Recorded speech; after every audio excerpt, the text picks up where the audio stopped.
Hello दोस्तों, तो जैसा कि पिछले एपिसोड में हमने देखा कि यहाँ पर सेवन शेड डेविल्स को चुनने के लिए कंपटीशन शुरू हो चुका था, जिस कंपटीशन के आखिर तक आते आते सिर्फ अरीना में 19 प्लेयर ही बचे थे और इन 19 में से 12 वर्सेस 7 की फाइट हो जाती है। पहली टीम के लिए सारी प्लानिंग डाई हुआबिल कर रहा था, जबकि दूसरी टीम के लिए सारी प्लानिंग यूहाव करता है। यूहाव ने अचानक ही लास्ट मोमेंट पर अपने दोस्तों को चारों तरफ फैला दिया था, जो देखकर डाई हुआबिल को लगता है कि शायद यूहाव ने बहुत बड़ी गलती कर दी। इवन के बाहर मौजूद सब टीचर्स को भी बिल्कुल ऐसे ही लग रहा था, लेकिन असल में ये सब तो यूहाव की एक चाल थी। वो अपने दोस्तों को डायरेक्शन बताते हुए बेस की एक स्पेसिफिक लोकेशन पर लेकर आ रहा था, जहाँ पर यूहाव ने वार्डो के साथ मिलकर अपने फ्यूजन स्किल का इस्तेमाल करते हुए एक ही अटैक में 12 के 12 प्लेयर्स को नॉक डाउन कर दिया और इसी वजह से यूहाव अपने दोस्तों के साथ टॉप 7 में क्वालिफाई हो जाता है। अब आगे तो नेक्स्ट एपिसोड की शुरुआत उसी सेलिब्रेशन से होती है, जहां बासर जुआर इन लोगों के सामने आकर इसे सवाल करते हुए पूछता है कि क्या तुम लोग जानते भी हो कि श्रेक 7 डेविल्स होते क्या है।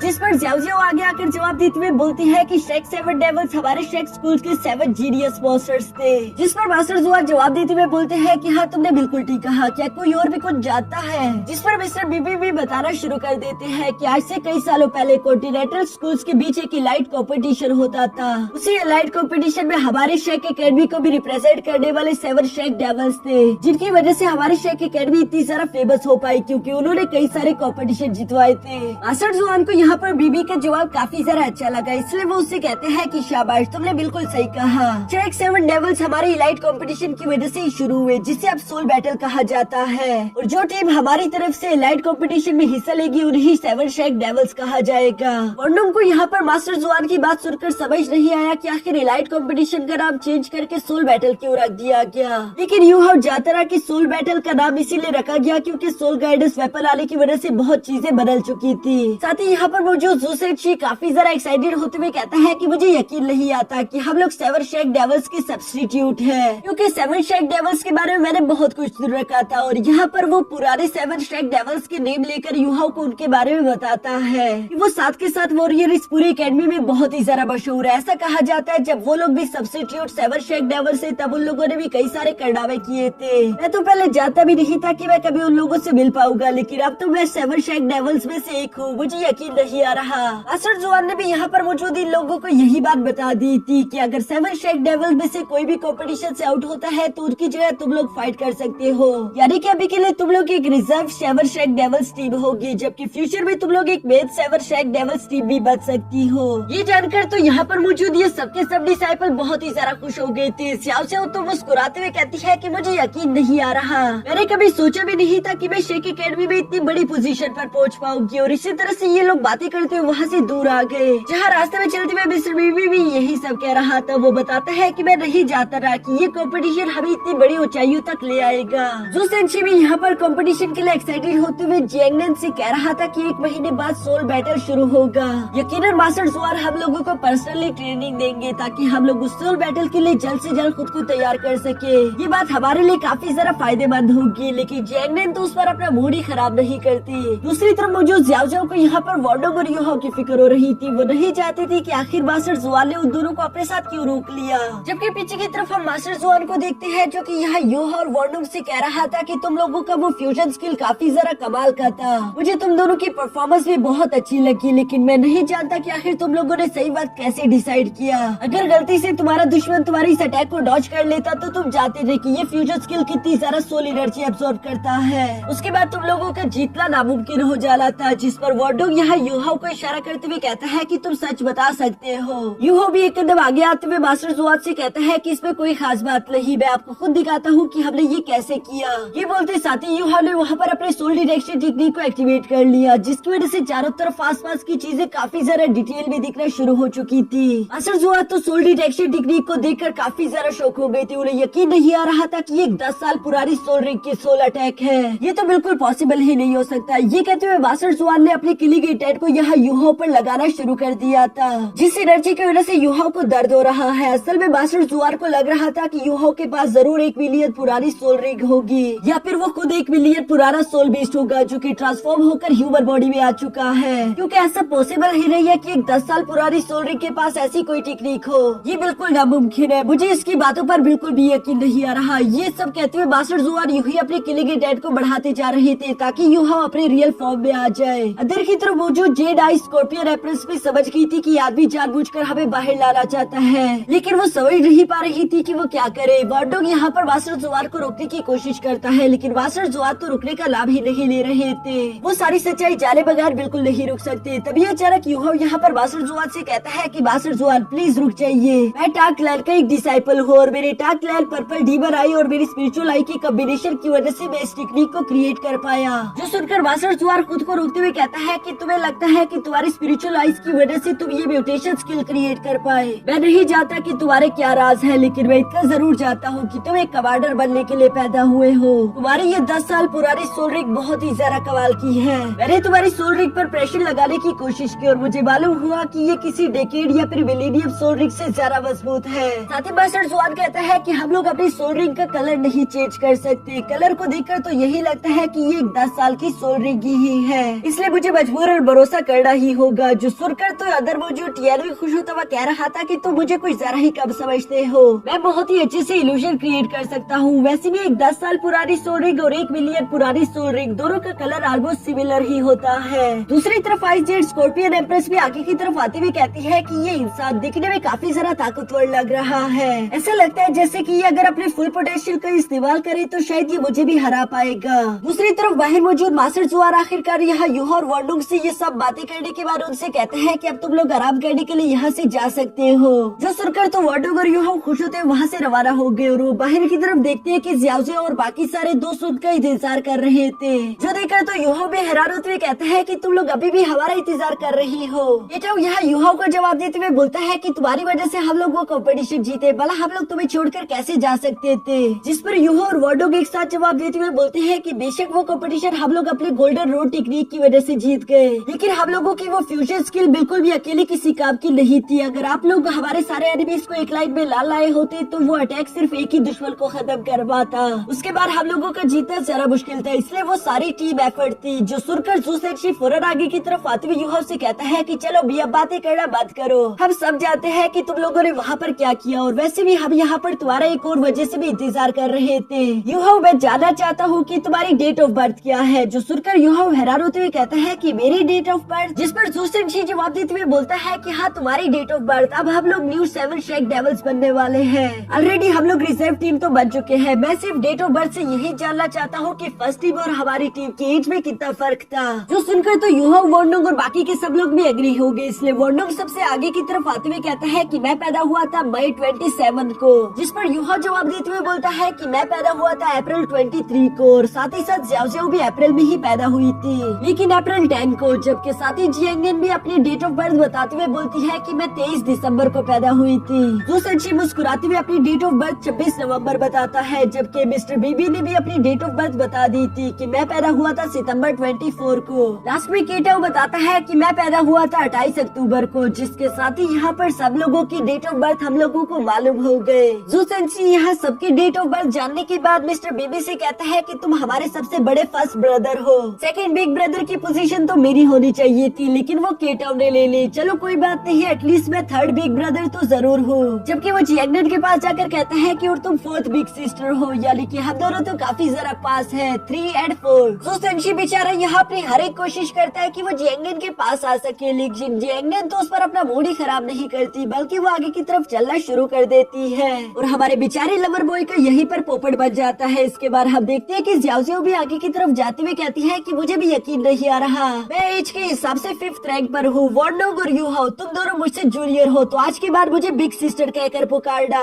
बेचारे वार्डोग का तो चेहरा देखने के काबिल होता है। यहाँ ये लोग इसी तरह से हंसी मजाक करते हुए आगे की तरफ जा रहे थे, तभी केटाओ यूहा के पास आकर कहता है कि यूहा, मैंने मिस्टर बीबी से टाक लैल के हिडन वेपन्स के बारे में बात की थी, जिनके बारे में मुझे समझ आया कि वो हमारे सोल गाइडेंस वेपन की तरह है, लेकिन अगर हमने हिडन वेपन और सोल गाइडेंस वेपन दोनों को कंबाइन कर लिया तो हम उनसे और ज्यादा पावरफुल वेपन्स क्रिएट कर पाएंगे। मुझे उन पर स्टडी करने का मौका चाहिए, इसलिए मैंने भी फैसला किया है कि मैं टाक लैल को ज्वाइन करूंगा। जो सुनकर तो वार्डोग और बाकी सब लोग काफी हैरान हो गए और वो सवाल करते हुए पूछते हैं कि क्या तुम सच कह रहे हो। जिस पर केटाओ भी कॉन्फिडेंस के साथ जवाब देते हुए बोलता है कि हाँ मैंने फैसला कर लिया। और यहाँ न्यू मेंबर के टांग क्लैन में जुड़ने की वजह से हम देखते हैं कि टांगिया ने अपने पूरे टांग क्लैन के लोगों को इकट्ठा करके उन्हें पार्टी दी थी, जहाँ ये सब लोग ही एक साथ बैठकर ग्रिल फिश को एंजॉय करते हैं। टागिया यहाँ पर अपने दोस्तों को कांग्रेचुलेशन भी बोलती है क्योंकि वो लोग सेवन शेक डेविल कॉम्पिटिशन को जीत पाए। असल में वो यहाँ पर अपने दोस्तों को लेकर बहुत ही ज्यादा खुश थी, जबकि मुझे बेचारी टैंगिया के लिए बिल्कुल अच्छा नहीं लग रहा था क्योंकि उसे भी तो टीम में होना चाहिए, और अभी के लिए नहीं है वो अलग बात। इसके बाद हम देखते हैं कि ये सब लोग इसी तरह से ग्रिल फिश को खाते हुए रात को एंजॉय कर रहे थे। अभी अचानक मिस्टर बीबी यहाँ पर मौजूद अपने दोस्तों से कहते हैं कि उम्मीद करता हूँ तुम लोग तैयार होंगे क्योंकि मास्टर जुआन एक बहुत ही ज्यादा स्ट्रिक्ट टीचर है। वो आने वाले सोल बैटल के लिए हम लोगों को तैयारी करवाएंगे। जो सुनकर तो ज़्याओ ज़्याओ का चेहरा वहीं पर उतर जाता है और उतरना बनता भी था क्योंकि हम देखते हैं कि अगले 15 दिन तक मास्टर जुआन इन लोगों को काफी ज्यादा स्ट्रिक्ट ट्रेनिंग देता है, जिस ट्रेनिंग की वजह से तो इन लोगों की हालत खराब हो चुकी थी, लेकिन साथ ही साथ इन लोगों ने अपने लेवल्स को भी ब्रेक थ्रू कर लिया था। ज़्याओ ज़्याओ ऑलरेडी 29 लेवल पर पहुंच गई,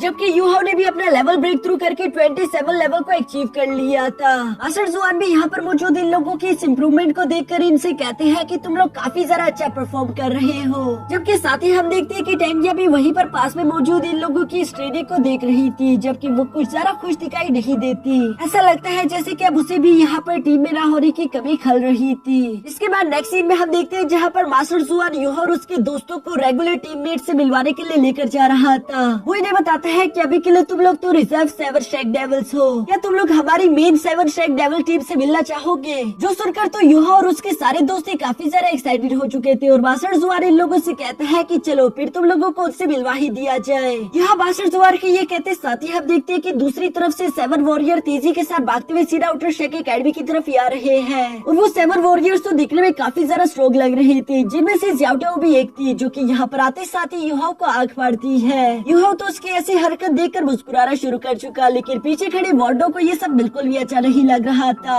अभी मास्टर जुआन यहाँ पर मौजूद इन डिसाइपल्स को बताते हैं कि इनसे मिलो, ये है सेवन शेक डेविल्स जो कि अभी के लिए हमारे शेक एकेडमी को रिप्रेजेंट करते हैं। आने वाले 5 सालों बाद तुम लोग न्यू शेक डेविल्स होंगे जो कि हमारे एकेडमी को रिप्रेजेंट करोगे। साथ ही उन्होंने सेवन शेक डेविल्स से कहा कि खुद का इंट्रोडक्शन करवाओ, जिस पर हम देखते हैं कि सबसे पहले उनमें से एक लड़का आगे की तरफ आते हुए बताता है कि मैं हूँ soul king level 55 support price और मेरा नाम है याओ हाओ जुआन। याओ हाओ जुआन के बाद दूसरे नंबर पर खुद को इंट्रोड्यूस करवाने वाली एक लड़की थी जिसका नाम था लिंग लुओ चेन। वो भी एक सोल किंग लेवल 55 की वॉरियर थी जो कि कंट्रोल ब्रांच से बिलोंग करती है। तीसरे नंबर पर आगे आने वाले लड़के का नाम चेंग जाई फेंग था जो कि एक लेवल 57 का सोल किंग वॉरियर है। उसके अटैक ब्रांच से होने की वजह से उसके अटैक एबिलिटीज काफी ज्यादा कमाल की थी। यहाँ चौथे नंबर पर आने वाले वॉरियर का नाम था राम यांग मो जो कि एक सोल किंग लेवल 59 का वॉरियर था और वो भी सपोर्ट ब्रांच से बिलोंग करता है। पांचवें नंबर पर एक लड़की खुद को इंट्रोड्यूस करवाती है जिसका नाम जीजी था। वो एक लेवल 56 की soul king level attack branch से बिलोंग करती है जिसके पास थंडर एबिलिटीज थी। अब आती है बारी चेवी लीडर यानी कि वाइस कैप्टन की जिसका नाम है डाई याओ हेंग जो कि अटैक ब्रांच से बिलोंग करने वाला लेवल 64 का एक सोल एम्परर है। यहाँ पर डाई याओ हेंग को देखकर तो यूहाओ थोड़ा सा सरप्राइज हो गया क्योंकि ये लड़का डाई हुआबिन का भाई है, यानी कि यूहाओ का सौतेला भाई। डाई याओ हेंग भी यकीनन इस बारे में अच्छे से जानता है, लेकिन ये दोनों यहाँ पर बात नहीं करते। इसके बाद आखिर में हम देखते हैं कि कैप्टन की बारी आ गई थी जो कि आगे की तरफ आते हुए बोलती है कि मेरा नाम है मा ज़्याओटाओ, मैं लेवल 64 की एक सोल एम्परर वॉरियर हूँ जो कि अटैक ब्रांच से बिलोंग करती है। यहाँ सारे शेक डेविल 7 का इंट्रोडक्शन सुनने के बाद हम देखते हैं कि सब लोग ही काफी ज्यादा शौक थे, जबकि वॉर्डोंग अपने मन में कह रहा था कि सच में ये लोग मॉन्स्टर्स हैं। इनमें से 5 तो सोल किंग लेवल के वॉरियर्स हैं जबकि 2 सोल एम्परर लेवल वॉरियर्स। यहाँ ये सारी इंट्रोडक्शन होने के बाद हम देखते हैं कि ये लोग हॉल में आ चुके थे जहाँ मास्टर जुआन इन लोगों से कह रहा था कि अब तो तुम लोग एक दूसरे को जानते हो तो क्यों ना तुम लोगों का आपस में एक फ्रेंडली कंपटीशन हो जाए। जो सुनकर ज़्याओ ज़्याओ हैरान होते हुए कहती है कि फ्रेंडली कंपटीशन, जबकि वॉर्डोंग भी बिल्कुल ऐसे ही कह रहा था। वो बताता है कि अगर ऐसा हुआ फिर तो हम लोग मारे गए क्योंकि हम लोग इन्हें नहीं हरा सकते। जिस पर मास्टर जुआन जवाब देते हुए बोलते हैं कि नहीं, तू मेरी बात नहीं समझी, असल में मैं एक हाइब्रिड बैटल की बात कर रहा हूँ। डाई याओ हेंग और ज़्याओटाओ दोनों एक एक टीम बनाएगी और दोनों आपस में फाइट करेंगे, एक तरह से फ्रेंडली मैच होगा।